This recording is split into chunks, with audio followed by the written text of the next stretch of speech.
আজকে তোমার কথা দিলাম আমি জীবনে কোনোদিন দ্বিতীয় কোনো মেয়েরে শোভ না। আপনার দুলা ভাই যদি আপনার জোর করে অন্যত্র বিয়ে দিয়ে দেয়, দিলে দেবে, কিন্তু সেই স্ত্রীরে আমি শোভ না। তা কি করে সম্ভব? সম্ভব, এই যে তোমার আমি আর একবার শুয়ে বললাম, জীবনে কোনো মেয়ে মানুষকে আমি শোভ না। এই যে একটু শুনবেন?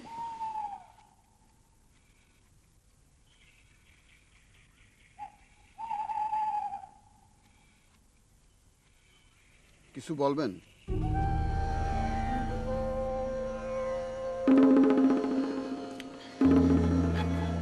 কি কি দেখতেছেন অমন করে?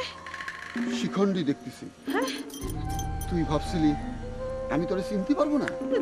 তুই তো করে করতেছেন কিসের জন্য? আপনারে না, তুই আর কোনো মানুষ পালি না।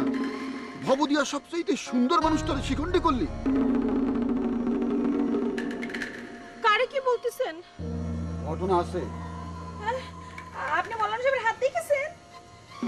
তোর মতো একটা সুন্দর মেয়ে। আরে আপনি আমি কি জিজ্ঞেস করছেন, আপনি কি উত্তর দিয়েছেন? মৌলানা সাহেবের হাত দেখা হলে তিনি আমার সাথে কথা বলতে আসবেন। কথা বলতে বাধা নেই, বন্ধনে বাধা আছে।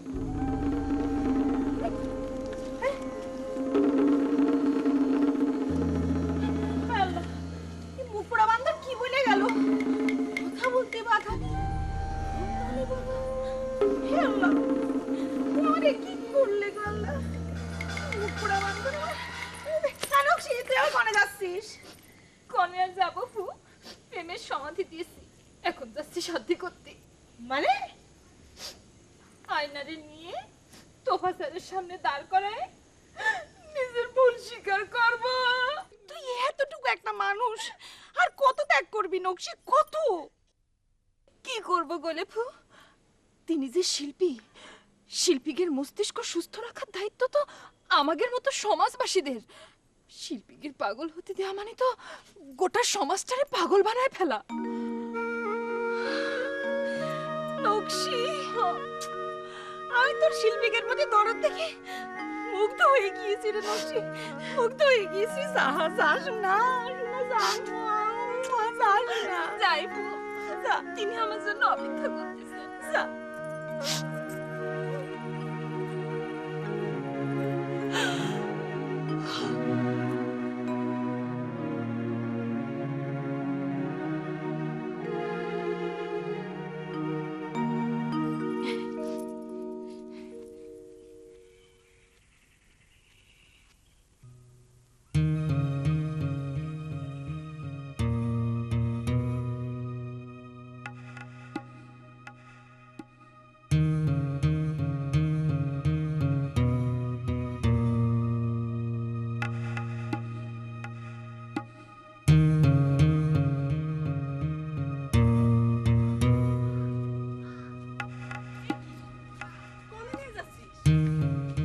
আমার প্রেমের শান্তি খাওয়াতে নিয়ে যাচ্ছি।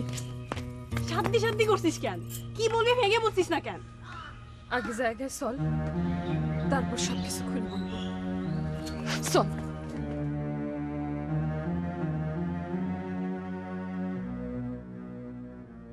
এ কি, আমাদের গানের মাস্টার এখানে কেন?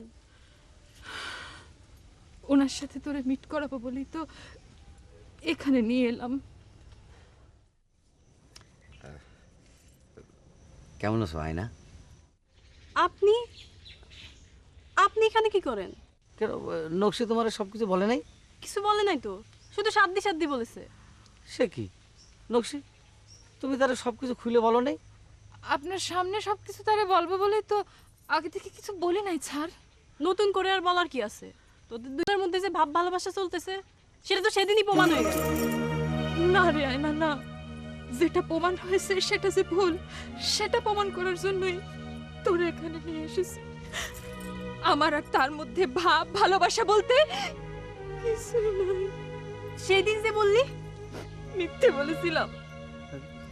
তালিবারে তো তোফা ভাইও সেদিন কিছু বললো না, তোর কথা তো প্রতিবাদও করলো না।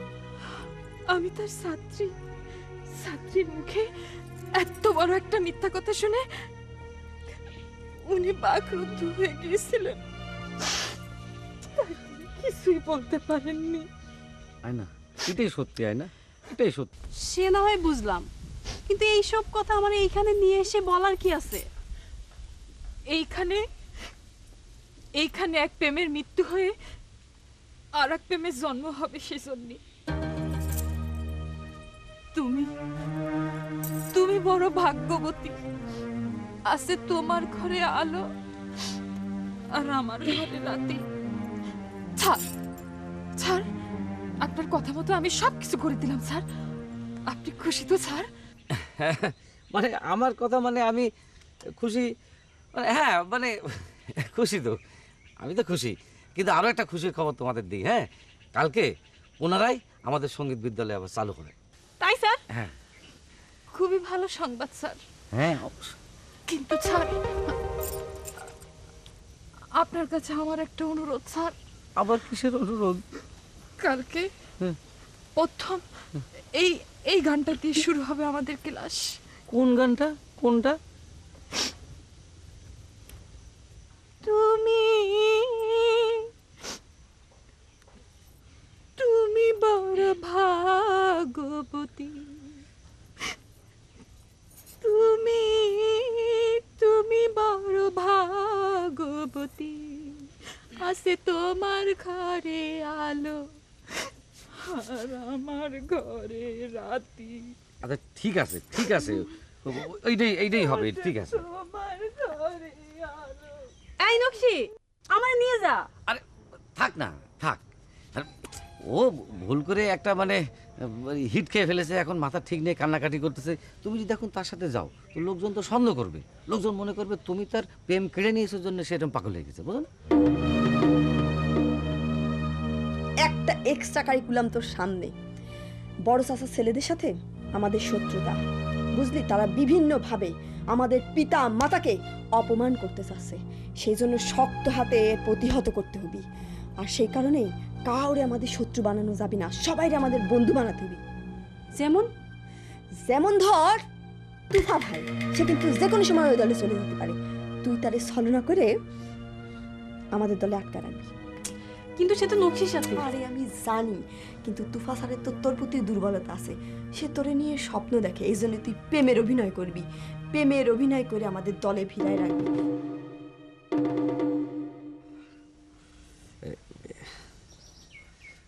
তুমি হয়তো ভেবেছিলে আমি নকশিরে, কিন্তু একটা জিনিস তো প্রমাণ হয়ে গেল তোমার চোখের সামনে, একদম মুখের উপর প্রমাণ হয়ে গেল। আসলে তোমার এই তোফারে মানে তোফা স্যার এখনো অপ্রেম যুবক। অপ্রেম মানে বুঝতে পারিস তো, মানে যে যুবকের এখনো প্রেম হয়নি, আমি সেই অপ্রেম যুবক। জি, বুঝতে পেরেছি।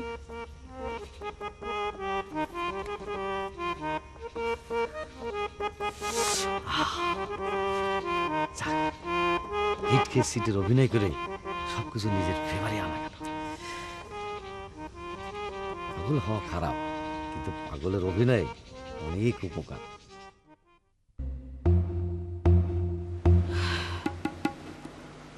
দেন মৌলানা সাহেব, উত্তরটা দেন। আমি শুনে চলে যাই। তোমারে আমি কি উত্তর দেব বলো?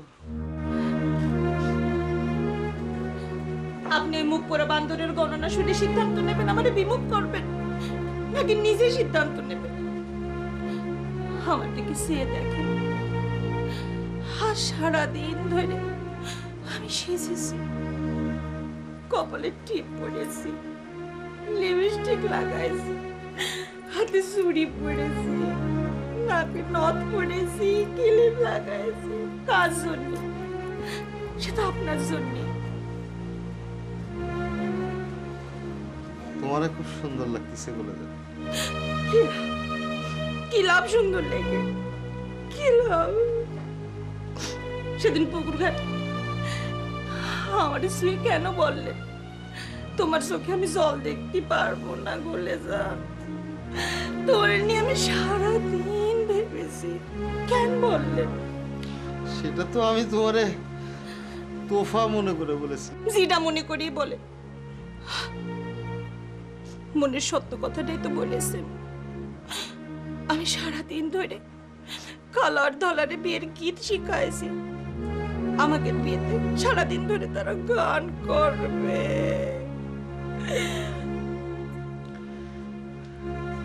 কি করব গুলেজার? আমার মৃত্যু তোমার চেহারার শিখণ্ডি ধরেছে। বিবাহের পরে সে আমারে খুন করবে। মাঝখান থেকে তুমি আমার খুনি হবা আর আমি খুন হব। বিশ্বাস করো গুলেজার, আমার মৃত্যু নিয়ে আমার কোনো ভয় নেই, কিন্তু আমি তোমারে খুনি হইতে দেব না কোনোদিন। তাহলে পরে আস্তে আমাকে দুজনের স্বপ্ন ভঙ্গ হয়ে গেল। স্বপ্ন ভঙ্গ হবে কেন? বলো যে স্বপ্ন পূরণ হলো না। স্বপ্ন থেকে যাবে, আমার চোখে আমারটা থেকে যাবে। সেদিন আমি পুকুর ঘাটে তোমারে তোফা মনে করে শুয়েছি। আজকে তোমারে কথা দিলাম, আমি জীবনে কোনোদিন দ্বিতীয় কোনো মেয়ের শোভ না।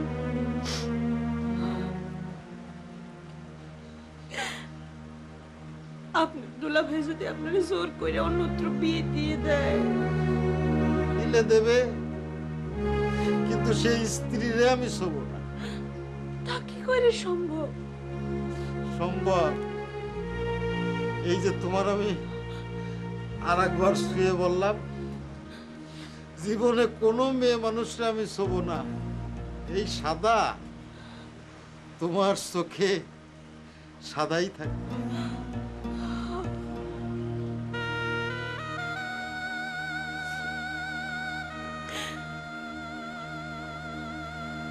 এরপর থেকে আপনি আর আমার দেখা দেবেন না? না, কেন দেব না? তুমি যখন আমারে ডাকবা তখন দেখবা আমি ঠিক ঠিক তোমার সামনে গিয়ে দাঁড়াবো।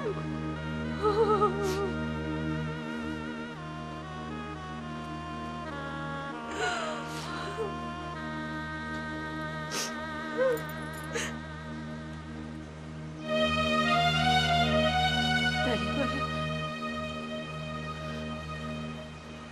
এখন চাই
বান্দর জ্যোতিষটা আমি ছেড়ে দেব না ভাইজান।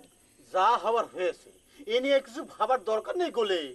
না ভাইজান না, যে করেই হোক আমি প্রতিশোধ নেব।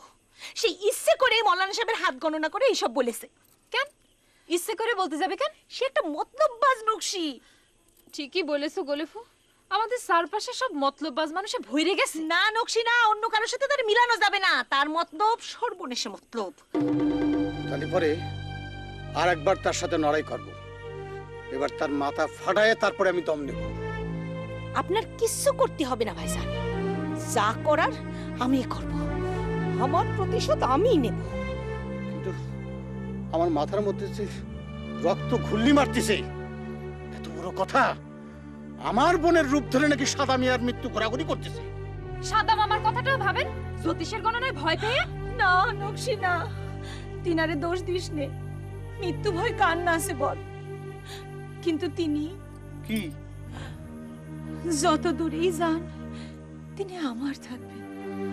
আমি যত দূরেই থাকি তারই থাকবো। গলেবু, আজ বিয়ার গীতে রিহার্সাল হবি না নে? হবে। আয় আইজ একটা নতুন গীত শিখাবা কিন্তু বুবু। ঠিক আছে, ধর। আজ আমাদের গোলে জানের বিবাহ হইবে। কিন্তু মামা তুমি এরকম সিদ্ধান্ত কেন নিলে যে তুমি গোলে ফু ছাড়া অন্য কারো শোভা না? তার মানে তুমি বিয়ে না করার ব্যবস্থা করতেছো? হ্যাঁ, কেন তো গোলে ফু ছাড়া অন্য কোনো মেয়ের বিয়ে করতে তোমার তো বাধা নেই কোনো। এতদিন আমার হস্তরেখা আমার বিয়ের বাধা ছিল, এখন আমি নিজেই আমার বিয়ের বাধা। কিন্তু মামা, আব্বা তো তোমার বিয়ে না দিয়ে তো আমার বিয়ে দেবে না। তোর আব্বা তার মতো বিয়ে দেবে, আর আমি আমার মতো যা খুশি তাই করব। তার মানে কি হলো? তার মানে তুমি বিয়ে করবা আর মামিরে শোভা না? অত বিস্তারিত জানার দরকারটা কি? তুই তোর আয়না মঞ্জিল ফিরে পেয়েছিস, তোর সঙ্গীত বিদ্যালয় ফিরে পেয়েছিস। হ্যাঁ। তুই এই সব নিয়ে তোর মতো থাক, আমার মতো থাকতে দে। মামা, কিন্তু তুমি বাবা তোমার মন খারাপ হলে তো আমি তো ভালো থাকতে পারি না মামা। তুমি আমার সম্পর্কে মামার মতো, কিন্তু ব্যবহারে তো তুমি আর আমি তো বন্ধুর মতো মামা। মামা তুমি কও, তোমার জন্য আমি কি করতে পারি মামা? কি করলে তোমার মনটা ভালো হবে বলো মামা, বলো। তুই যদি একান্তই আমার জন্য কিছু করতে চাস, অবশ্যই। হ্যাঁ, তাহলে চুপ করে বসে থাক। ঠিক আছে, আমি চুপ করে বসে থাকবো।